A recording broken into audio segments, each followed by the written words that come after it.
If you or someone you know is contemplating suicide, please call the Suicide Prevention Hotline at 800-273-8255.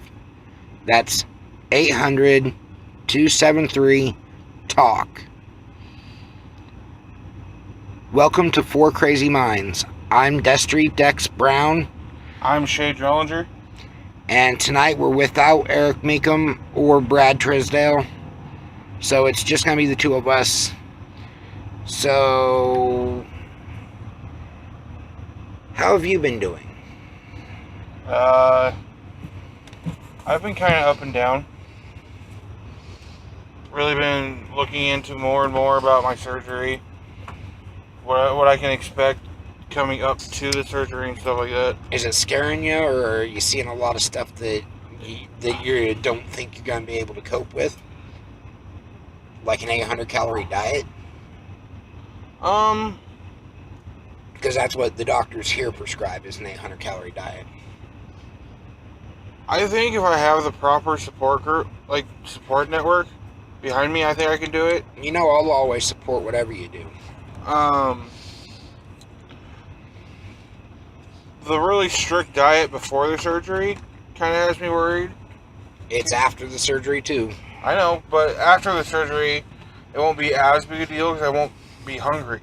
You're going to have to quit smoking. No, I won't. At least for a while, I will. But well, yeah, they made a couple friends of mine that got the surgery.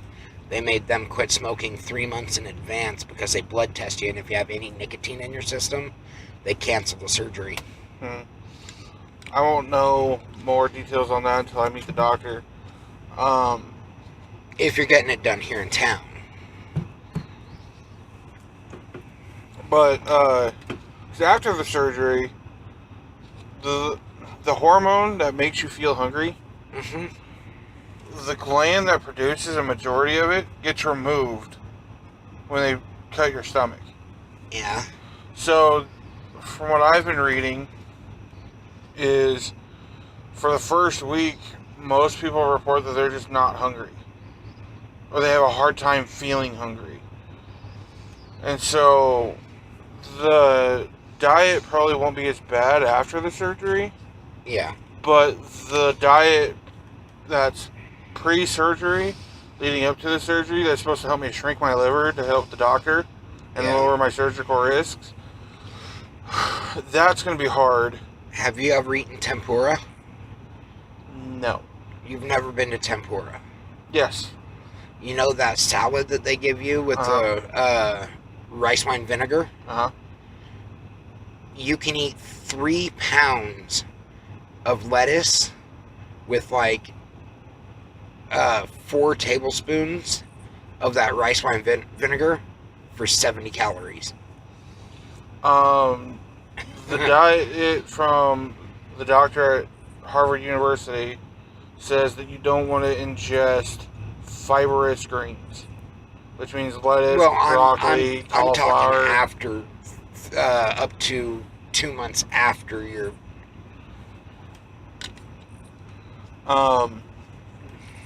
when they tell you can finally start eating whatever.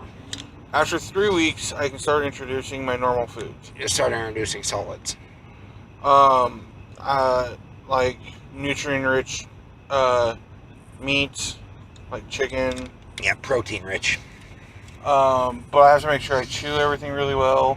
Yeah. Like week 2, I think I can have soft cereal. You can have soft foods. Yeah. Mashed potatoes. Mashed potatoes are going to be my... Actually, I don't know if I can do mashed potatoes because they say cut back. Oh, that's right. That's a carbohydrate. Yeah. So, I'll have to start being really careful. Pretty much when I go to the meeting on the 1st, they're going to tell me everything I need to know. And if I still want to have the surgery, then they'll file the paperwork for me. And I'll find out more after that. Yeah, the friends I was talking about, the 2 guys and their sister, they said they all got it covered by Medicaid.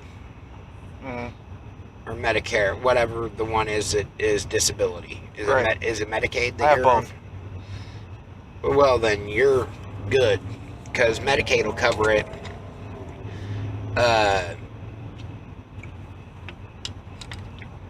They'll cover it, but you have to go to 3 months worth of these weight loss meetings before they'll ever consider covering you.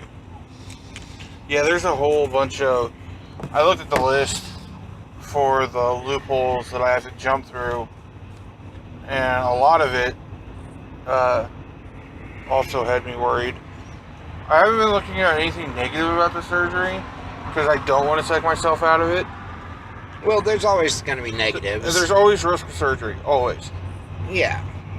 And But, I mean, just judging... Okay, the friends I'm talking about is Robin and Billy and April. We'll just use their first names. They showed me their... Well, Robin and Billy showed me their scars after surgery, and all it is a little hole here, a little hole here, and a little hole here. Alright, so the thing with that is... That would be center, left, and right. There are two different forms of the surgery. Yeah. They only do the one form here. I'm sure they'll do any form they have to do here. But, so there's the one where they go micro, the small incisions. Yeah. And then there's one where they actually open you up.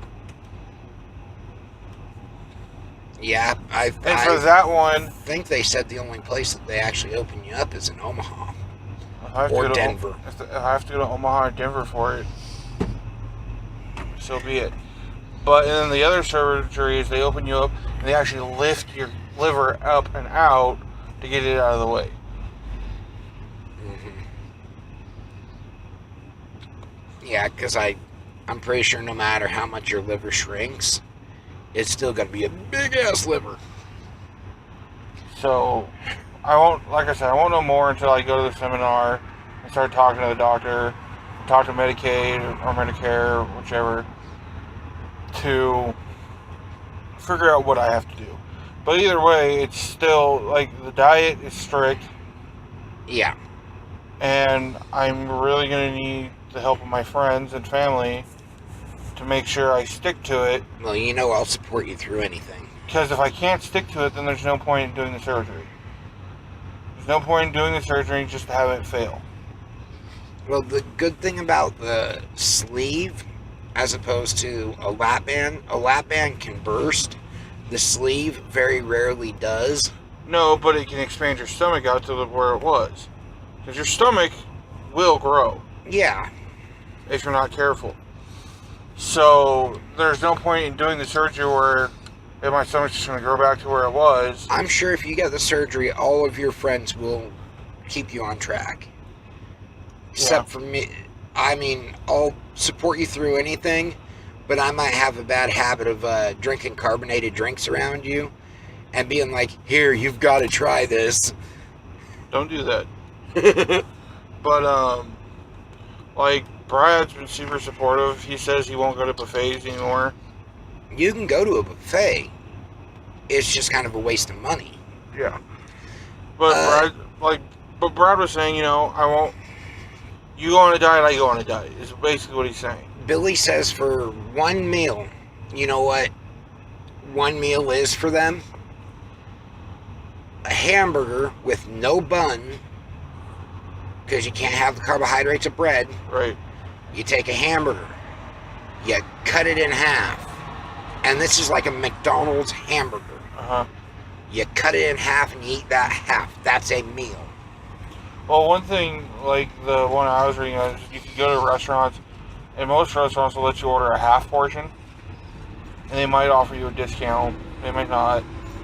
It's kind of up to the restaurant, but so I'm not worried, but I'm worried about the depression eating that happens that I myself go through. That's what this podcast is for.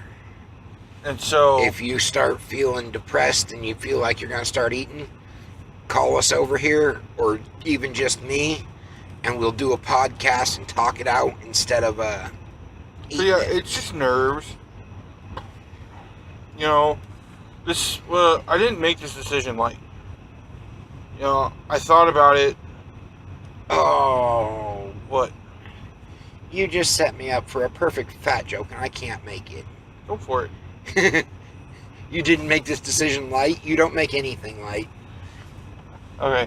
But, like, you know what I mean? Like, it's not like I just decided to do this. Yeah, I get what you mean.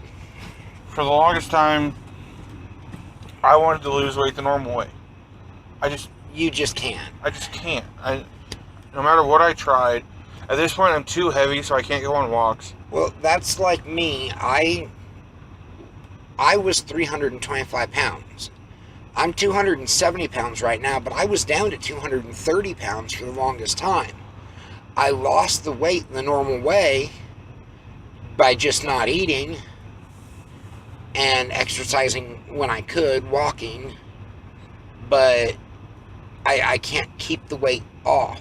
Right? And see, for me, I can't walk more than 20 minutes before I need to sit down. So my back will start to hurt. So what you do is you walk that 20 minutes, and then you sit down until your back quits hurting, then you'll walk some more. It doesn't have to all be at once. But, see, the problem with me is that pain became a demotivator.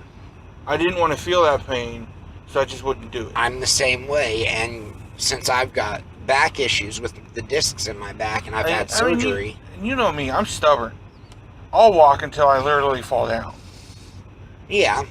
I have this bad habit of ignoring when I'm in pain. Physical therapy had me doing something called hydrotherapy. Essentially, I'd do exercises and I'd walk in a pool. It takes all the weight off of your knees and your hips and everything. Yeah. So we could start going to the rec center and you can start doing some hydrotherapy. Yeah. But you have to do it before the surgery, because after the surgery you can't get that dirty with chlorine or anything. I at least not for the first 2 weeks. After 3 weeks, I've heard that once it's sealed. Well, it takes about a month and a half to heal. So once I'm healed, I should be able to do it just fine. Yeah. Now Billy and them said you have to quit smoking, because once you have the surgery, your chances of getting stomach cancer from smoking goes up by 40%. And then he started smoking again. Oh, yeah? Yeah. And I haven't looked up anything towards what I have to cut out and stuff like that.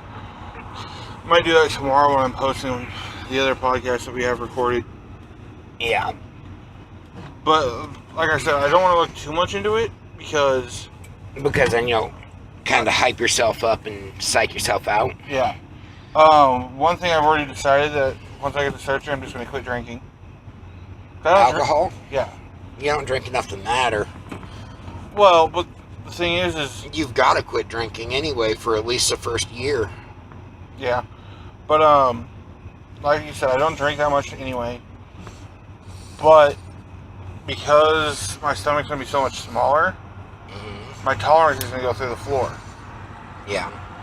And at that point, I think it's just easier for me, because I know how I can get when I'm drunk. So do I. And I don't like that version of me. Which one? The giddy drunk? The asshole drunk. The violent asshole drunk? Or just the asshole drunk? The violent asshole drunk. Oh yeah, I've seen that one. You tried to punch me. Yeah. Anyway, I giggled at you. Anyway. Because you fell over backwards. But, yeah. So I just don't want to psych myself out of not wanting to do the surgery. That's understandable. Because I'm doing this, I'm not doing this for vanity reasons. I'm doing this so I can be around for my niece and my nephew. Possibly any kids that I might have. Yeah. I'm not doing it. And there's one other thing that after a year you can start doing again. What's that? Fighting. If you're interested in it, you'd be down to a heavyweight class. You might be lower. I don't think I will ever get below 300 pounds. I think you will, because Annie, or April, was really big. Mm-hmm. She's lost over 120 pounds Mm-hmm. in 3 months. Right, but I have a big frame, Yeah, you do, because of your height. and I actually have a lot of hidden muscle mass. Yeah, but because of your height, at your height, you should be weighing somewhere around 230 pounds, and that's if you're thin but slightly muscular, Uh-huh. lean. Now, if you've got bigger, all you need to be is under 260 pounds, and you can fight at heavyweight. Well, we talked with Eric. We made the joke of imagine me at 280. Imagine you at 260. I would be a beast. Yeah, you'd be fast and strong. I don't know, maybe it's something to consider, but I don't really feel the need to fight. Or maybe you can start pro wrestling. Or maybe I can get back into what I really wanted to do, was train fighters. There you go. I don't necessarily want to fight anymore, but I still kind of want to be part of the fight game. Yeah, that's like me. That's why I like to work as a cut man or a corner for a fighter, because I know fighting. I just sucked at doing it. Also, being able to buy clothes. I know, right? When I lost all that weight and I fit into a size 38 jean, Mm-hmm. I literally jumped up and down, clapping my hands, going, yay, yay. Like, I don't want to be... I can wear an extra large now instead of a 2X. Sure. I don't want to be, I don't always want to be into a 4X, 5X pants. Yeah. Oh, the thing is, one thing Billy and Robin also said, your hips are so wide right now because you're so heavy that it's pushed your hips out. Mm-hmm. As you're losing that weight, your hips are going to hurt like hell because it's trying to compress your hips back to where they should be. Mm-hmm. But Billy, who was 300 and some odd pounds, is now wearing a size 32 skinny jean. Okay. Which is creepy. I don't think I'll ever wear jeans because I just don't find jeans comfortable. Jeans are comfortable if you find them in the right size. I like athletic shorts, sweatpants, stuff like that. That's what I find comfortable. Well, everybody finds those comfortable, but sometimes that's just not presentable. See, I don't care what other people think of. But if you're going to like someone's wedding, it'd be nice to be able to not pay $700 for a suit. Yeah, or even if it's semi-formal, just wear jeans and a t-shirt. I can wear slacks for that. You could wear slacks. Now, being able to buy slacks in your size would be nice. Yeah. And those are sized the same as jeans are. Anyway, so we got a little off topic, but... Yeah. So, how you been? I went to my psychiatrist day before yesterday. He put me back on Xanax because I've been having panic attacks.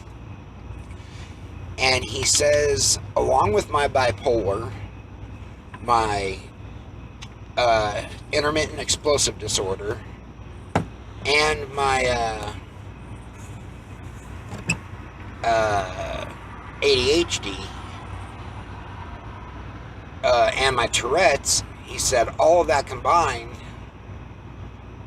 plus now he's diagnosed me as being somewhere on the OCD spectrum. Okay. So I've got some form of obsessive compulsive disorder. He thinks that's where the fixations come from with my bipolar. Okay. And he says that he thinks that I have the OCD version of Tourette's, which is my mind is firing off, or my brain is firing off synapses, but my mind is also telling me that I have to do this stuff. I'm sorry, this is off topic, but sitting here looking at you, the way that shadow comes across your face reminds me of the old, what was that movie? Shadow?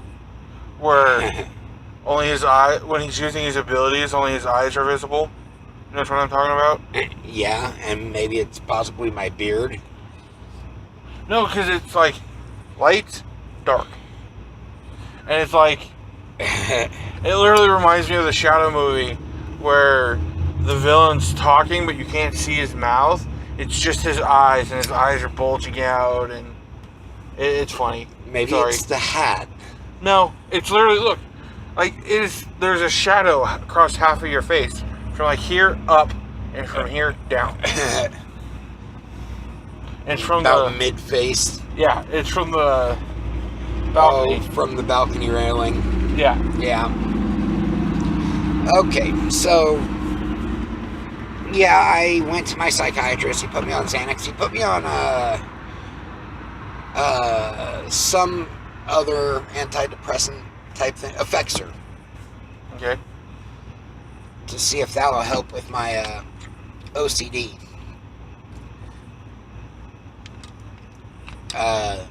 Other than that, not a lot's happened. I have to go see him again in a month. Oh, yeah. Yeah, he had to drug test me to put me back on the Xanax because I take opioids. I need to go and set up an appointment for Dr. Kaduri because he did a blood test because he wanted to check my thyroid levels. Yeah. And I forgot to set up another appointment for a follow-up. I was going to do it when I got my injection and I forgot. I just had a blood test to check my lithium levels. Okay. So now that our mental health discussion is done, the topic for tonight's episode is suicide. After the death of Chester Bennington by suicide, the lead singer of Linkin Park, I thought it would be appropriate to do a suicide awareness and prevention episode. Mm-hmm. Seeing as a problem that you and I have both had. Both of us have been suicidal. Both of us have experienced people that have committed suicide. Yep. I've had family that's committed suicide.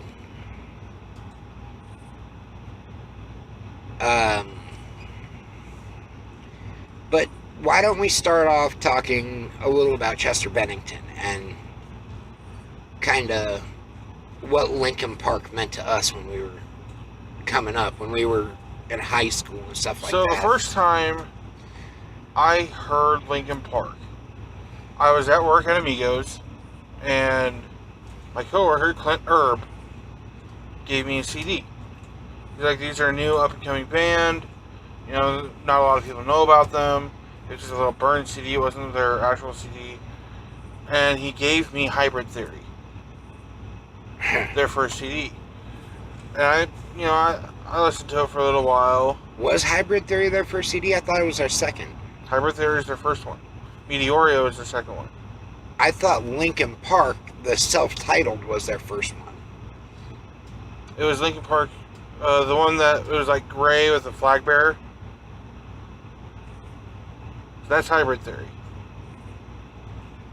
I think Linkin Park was just an EP that had One Step Closer on it. Okay. Well, Hybrid Theory had One Step Closer on it too. Yeah. But Yeah. so One might have been I had an EP. Hybrid Theory, and in the end, Crawling, Yep. One Step Closer. Those were all songs that actually spoke to me at the time. I remember all those songs.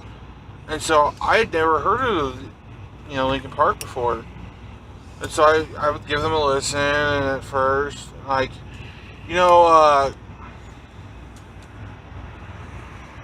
think it was, I don't remember which song it was, But at the time, some of the lyrics were kind of hard to understand. Because you hadn't been around me listening to heavy metal long enough. Right. So I misheard a bunch of the lyrics. And then, as I listened later on, it, of course, changed. But After you were able to understand screaming? no, after I bought the CD and read the booklet. But for me, that was just kind of a really fast-paced, hype-me-up kind of song, which I kind of needed in high school to kind of deal with all the issues I was going through there. Yeah.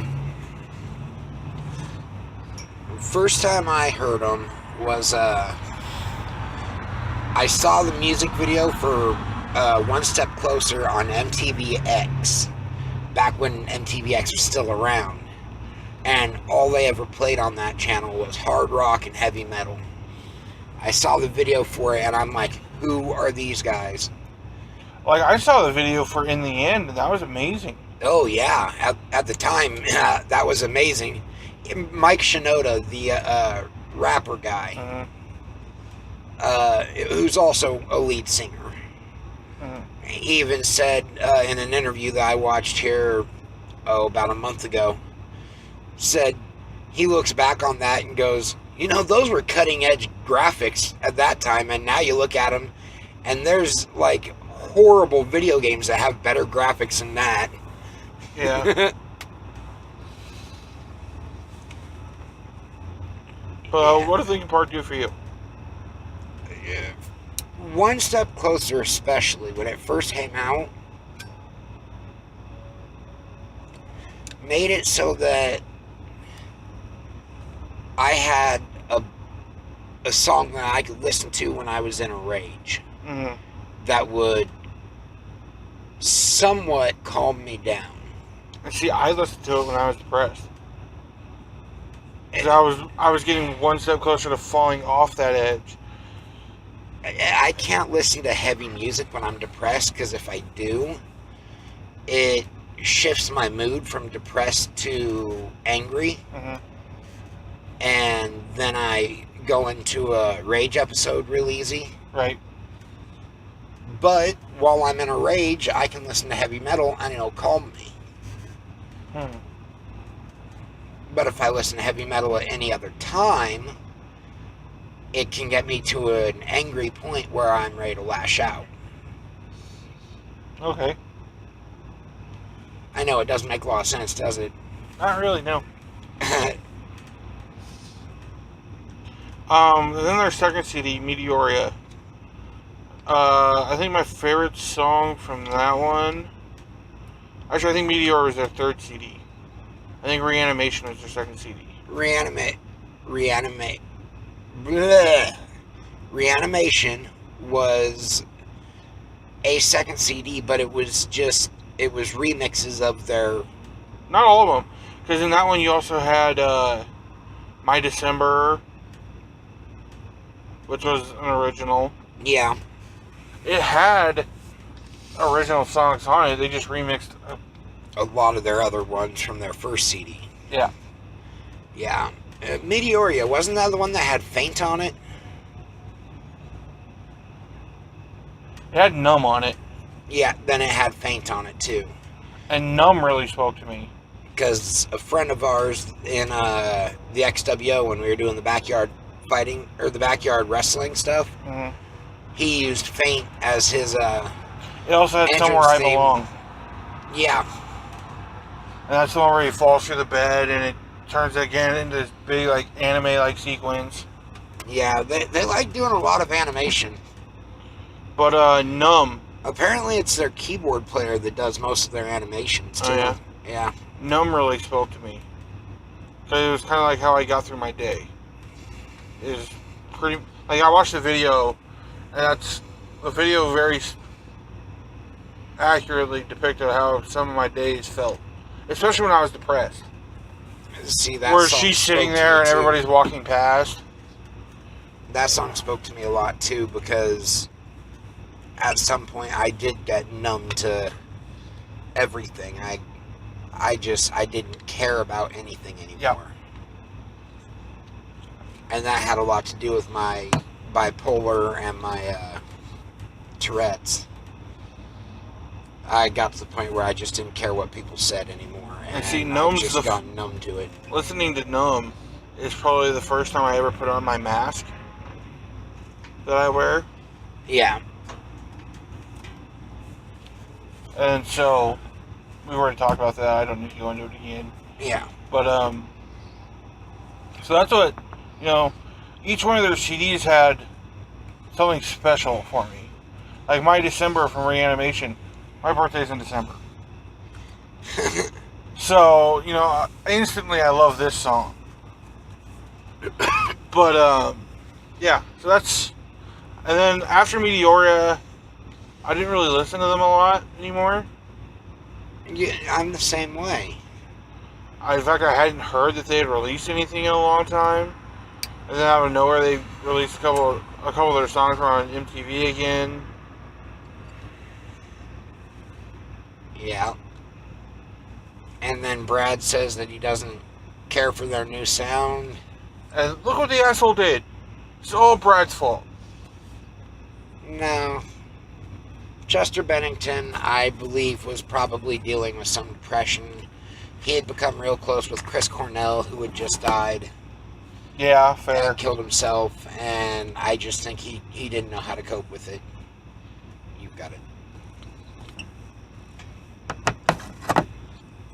I just think he didn't know how to cope with losing his friend. Yeah. Now, I know plenty of people that have killed themselves. Kind of getting off the subject of Chester Bennington and more into our personal experiences. I have a cousin that's killed himself, and I won't go into detail on that one. I had a friend in middle school that had moved, and then we had got word that he had hung himself in his room. We had that one friend who hung herself out here at the golf course. My ex-girlfriend. Which I always thought that one was a little suspect. Me too, but I'm not going to deny that it could be a suicide. It's got different things pointing to it that it may not be suicide, but she was found hanging, so we're going to call it a suicide because that's what the cops called it. And that was tragic because she was pregnant. I know another kid from my high school class that shot himself in the head with a .22. I know a kid who I went to Job Corps with. Went off the deep end. Nearly took people with him. Murder-suicide. Yeah. That's always a fun one. Me and him were really close. And it was our mutual like of ICP that, kind of brought us together. Yeah. And we were in the same dorm when we were at Job Corps. But, when I got kicked out, all the bullying that was kind of happening to me, because I got bullied when I was at Job Corps. Yeah. All the bullying that was directed at me kind of got shifted to him. Because ICP wasn't a big thing up there. Yeah. And I heard that he kind of lost it. Yeah, he was a nice kid. But he was always kind of frail. there was another kid that I knew that wrote a note to his unborn child. I think he knew that it was a son. Wrote a note and had it in his pocket, and shot himself in the head with a shotgun, I believe, on a park bench. And that that one hit me kind of hard because 2 days earlier he was doing backyard fights, and I had cornered for him, and he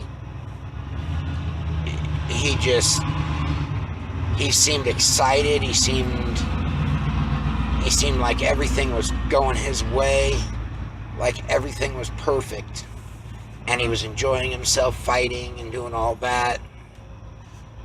And then 2 days later, just out of nowhere, I heard that he had shot himself and killed himself. And then it got around on Facebook, and people were saying rest in peace, and I found out that it was true. And that one kind of gutted me pretty hard because Yeah. I was looking forward to him. He wanted to start training and then go amateur and then go pro, but he wanted me in his corner for it. Mm-hmm. So I was starting to get excited about a new fighter. Yeah. And That's back when I was fighting. no, it was just right after you had quit. Oh, okay. Yep, it would have been just about 6 months after your Big Rob fight. Okay. Yep. So that would have been 2010? Yep.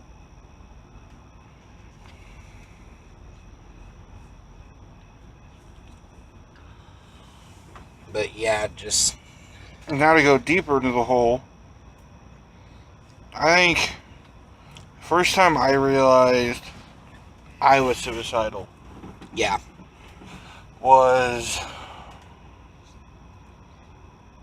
I think I was in high school. And it was the summer, I think it was my junior year. And I was really down, really down, really down. And I checked myself into the hospital. yeah, Because, and you know, it was a shocker to my parents. Like, cause at this point I had this facade where I'd always pretend to be super happy, super upbeat, you know, always trying to make people smile and shit. And I just told my mom, you know, Mom, I'm scared. I think I need to go to the hospital and go into the psych ward. And she asked me a whole bunch of questions. And eventually I just admitted myself. And I spent, I think it was a week and a half up there. yeah, Where, you know, and it was strange because for a while, for the first couple of days, I was really down because no one came to visit. No one. I had 0 visitors the entire time. I didn't know you were up there.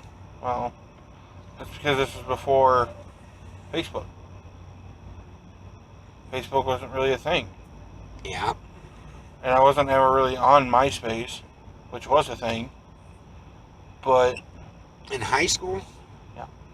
MySpace wasn't around when we were in high school. no, you're right. It was... Yeah, internet was in its infancy when we were in It high was school. LiveJournal. Oh, My yeah. online journal that only Yeah. really a small group of my friends Yeah. ever read. I never read any live journals except for one, and that was this girl I had a crush on. But, you know, I didn't post anything on there about it until after I'd gotten out. Yeah. But, you know, I found it, like, But, you know- so for the first couple of days, you know, You figure your parents would get a hold of me and let me know, hey, Shay's up in the hospital. I don't think they had your number. They've always had my number Well, since the day they met me. but, I don't think they remember it.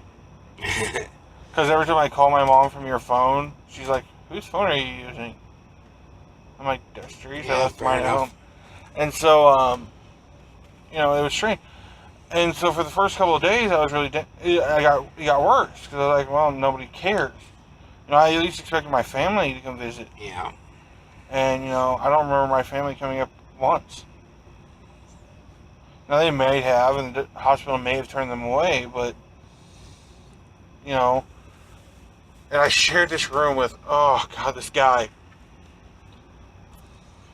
He sat me down, and he basically, for the first 3 days, just ratted on me how much of an idiot I was. For being up there for that reason. And, So pretty much like I do. Just yeah, rag and on. so, at first, to the outside, it would seem like he was being harsh. But, I sat there and I listened to him.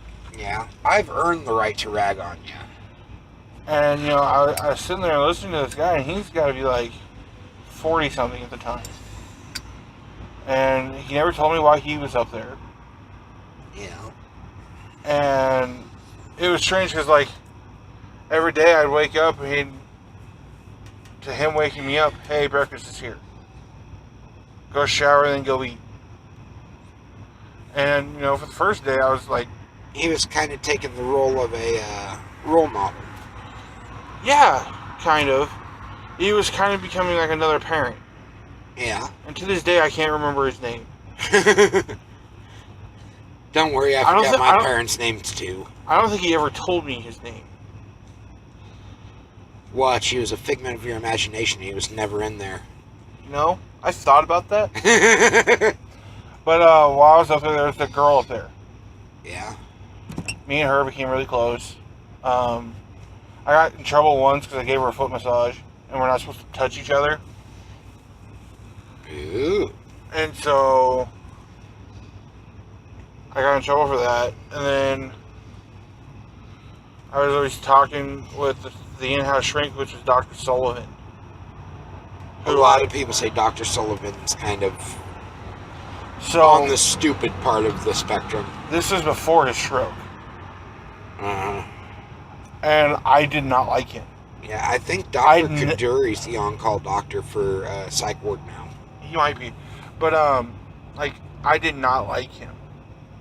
Because he's the one that put me on Risperdal. Not, Ritalin. And he's the one that put me on Klonopin. And he's the one that put me on Cymbalta. And he's the one that put me on... I just got off Klonopin. He's the one that put me on all these different medications. And he would never use the primary drug. At the time, he would always use these experimental drugs that were just coming out. Yeah. Because they seem to be working so much better for 90% of the people. But then they would never work for me. I have this curse of being that 10% that the medication just doesn't seem to work for. Klonopin did nothing for me. I hear other people say that it works wonders for them. Klonopin didn't make me tired, couldn't put me to sleep. It didn't keep me from having panic attacks. It sucked. The one pill he did put me on that I couldn't tell it was working, but everyone around me could tell it was working, was Cymbalta. It was this new, up-and-coming antidepressant. Yeah, I've been on it. And it didn't do anything for me. See, I didn't think it was doing things for me either. But then my mom would tell me she could tell when I wasn't taking it. And so, because, I'd become more of an asshole, or I'd do this, or I'd do that. And so, I always had this thing where I don't like taking pills. Period. End of discussion. I could be dying of pain and I won't take a painkiller. And, so, for a guy who's just trying to shove pills down my throat, it would never work. Yeah, well, sometimes you need to take those pills to level yourself out. If you don't want and to so feel now, that way, with my Risperdal... you just get the shot? Well, at first I was taking pills. Yeah, that's what I do. And I was just getting with Dr. Kaduri, and he was putting me on Risperdal. And I was taking... And so, he prescribed me the pill, and he gave me the option of the injection. And at first, I didn't want the injection. Because I didn't want to have to keep going into the office. But then it got to the point where I would forget to take my pill. Yeah. And so I wouldn't take it for a long period of time. Then I'd turn into that asshole Shay, who, offends people apparently. And so finally I was just like, you know what, I'm just going to switch to the injection. And have you noticed it's helped with suicidal thoughts or anything? I can definitely tell when it's about time for my next injection. Yeah, you start to get more depressed. I'm always depressed. And your mood changes. Not even that, really. Because the Rushmordone's not supposed to help me with my depression. See, it was given to me as a mood stabilizer Maybe and to help with my tics. Maybe it is, but like, I can definitely tell when it's time for me to get another injection. And so now I've been really good about going to the office every 2 weeks. I've been really good about taking my thyroid pill. And so yeah, that was the first time. And then the second time, I kind of talked about it on the last podcast where I accidentally mentioned a name that I probably shouldn't have. And then you jumped all over it. Yeah. So you can mention the name now because they all know who it is. Haley. And so that was the second time I seriously considered just killing myself. And that was when I was going to Kearney to visit Jason and Jeannie. Yeah, and then the first time you met her turned you around. Yep. And I can honestly say, since I've met her, I've only felt it like once. And the thought of her and my niece and nephew snapped me out of it. Now, here's a question. Have you talk about having thought of suicide. Have you ever attempted it?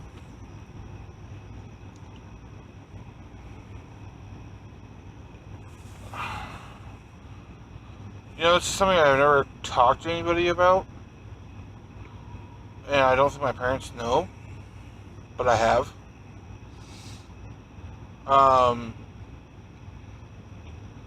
Obviously, it wasn't successful, which is a good thing. So, I think I was...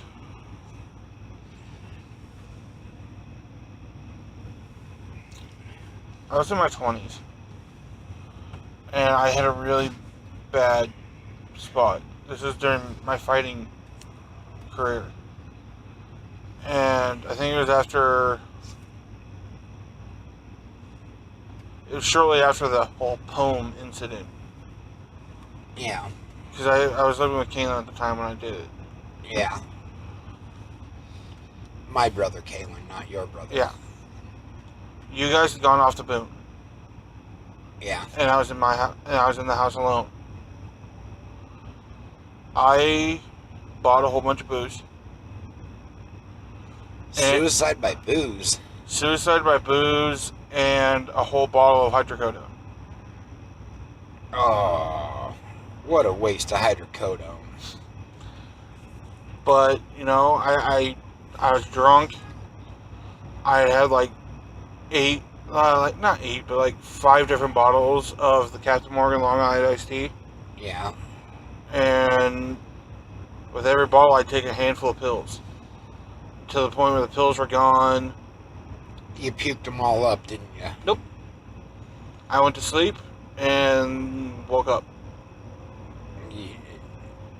Your body weight saved your life. Probably. Because when I woke up, there was no vomit anywhere. I didn't have a hangover. You didn't have a hangover? I've never had a hangover. Never. Even the time I swung on you, the next morning I didn't have a hangover. No, but you had a giant pile of vomit that had french fries in it. Yep, I did have that. But, so I woke up and I looked at that empty pill bottle. And I looked at all the booze. And I was like, you know what? I'm dumb. I cleaned it all up. I didn't even put it in the trash in the house. I took it out to the cans that were on the street because I didn't want Kaylin finding out. Yeah. Because your brother would have ripped me a new one. Yeah. My brother and my dad are the same way. They think that suicide is the coward's way out, and it's for people that are weak-minded. And I still today don't remember what set me off that deep. Although my dad does, I just found out my dad actually supports suicide in people that are terminally ill. Oh, yeah? Where it's going to make it worse for them, like pancreatic cancer. if they're gonna just shrivel up and be in pain and agony and all that, or people with Alzheimer's. My dad supports suicide and those type of people. Okay. Well, like I support euthanasia, but I don't support suicide. but yeah, I don't remember what sent me off the deep end that time, and I don't remember telling anybody, except for maybe my friends in Second Life, that I had tried. And then of course they ripped me a new one, and I haven't tried since then.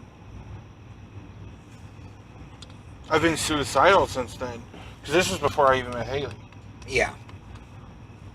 But ever since that that time when I went to Kearney, That fateful day. fateful. Every time I get depressed, I just think about, I think about her, and I think about you, and I think about my family, and I deal with it, and I decide I'm not going to end it, and we'll get into your story in the follow-up episode. Okay.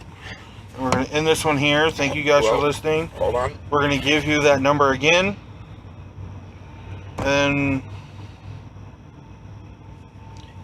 If you or anyone you know is contemplating suicide, please call 800-273-8255. That's 800-273-TALK. And that's the Suicide Prevention Services of America. Thank you, and please listen to part 2.